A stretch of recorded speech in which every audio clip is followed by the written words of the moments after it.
আজ সকালটা শুভ ছিল, কিন্তু আমার জন্য অশুভ বন্ধুরা। আজ সকালবেলায় একটা খুব খারাপ খবর পেয়েছি। সেটা হলো আমার মেসোমশাই আজকে মারা গিয়েছেন। সেখানেই আমি যাচ্ছি। সকালটা খুব সুন্দরই হয়েছিল, কিন্তু কিছুক্ষণ পরে সেই শুভ সকাল আর শুভ রইল না। আমরা চলে যাচ্ছি মাসির বাড়ি।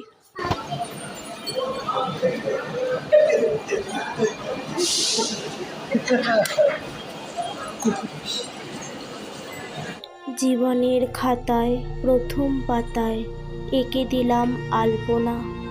আমার ছবি কইবে কথা, যেদিন আমি থাকবো না।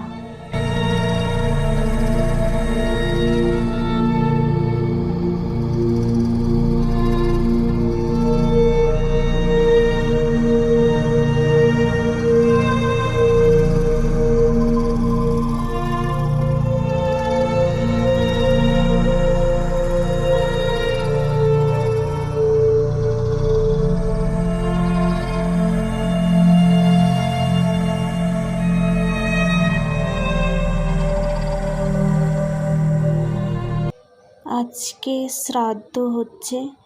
আমার চার দাদা ভাইরা শ্রাদ্ধ শান্তি ব্রাহ্মণ দিয়ে করাচ্ছে। তো যার নিয়মগুলো আছে তোমাদেরকে আমি দেখানোর চেষ্টা করছি যতটা পারবো। আসলে মানুষের মৃত্যুর পর একটা বাড়িতে যে কষ্টটা হয় না, এই 13টা দিন খুব কষ্টে যায়। আর মাসির 4 ছেলে আর মেয়ে নেই, তো 4টে ছেলেই যা যা নিয়ম পালন করছে। আমাদের বাঙালিদের মধ্যে যে যে নিয়ম আছে, এক একজনের এক এক রকম নিয়ম, কিন্তু আমাদের এরকমই নিয়ম যে দইয়ের হাঁড়ি ফাটিয়ে তার মধ্যে গড়াগড়ি দিতে হয়। এমনকি তাদের যে মৃত ব্যক্তির জন্য আমরা শান্তি কামনা করি। আর দেখো, আমার মাসি এখন গড়াগড়ি দেবে, এবং মাসি আর কি থাকতে পারছে না। তার মনের কষ্টটা চিৎকার করে বেরিয়ে আসলো, কান্নাকাটি শুরু করে দিয়েছে। আসলে উনিও অসুস্থ ছিলেন, আর এখন তো মেসোমশাই মারা গেলেন। সমস্ত নিয়মগুলো তাও তোমাদের আমি দেখাতে পারলাম না, কারণ ভিডিওটা অনেক বড় হয়ে যাবে আর তোমাদেরও দেখার ইচ্ছেটা কমে যাবে। আর এরপরে শ্রাদ্ধ শান্তির পরে ভাগবত পাঠ। আমার রামচন্দ্র বেশি ভালোবাসতো। কেন বেশি ভালোবাসতো?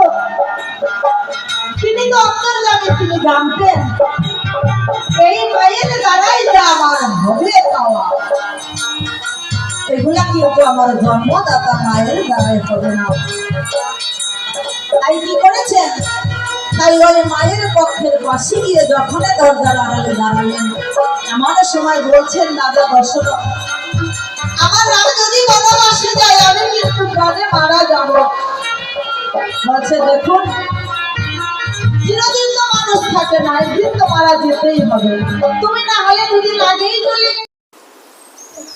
দেখতে দেখতে 12 দিন থেকে 13 দিন হয়ে গেল, কিন্তু স্মৃতিগুলো আমাদের বুকের ভিতরে সারা জীবনের জন্য রয়ে গেল। আজ হলো মৎস্য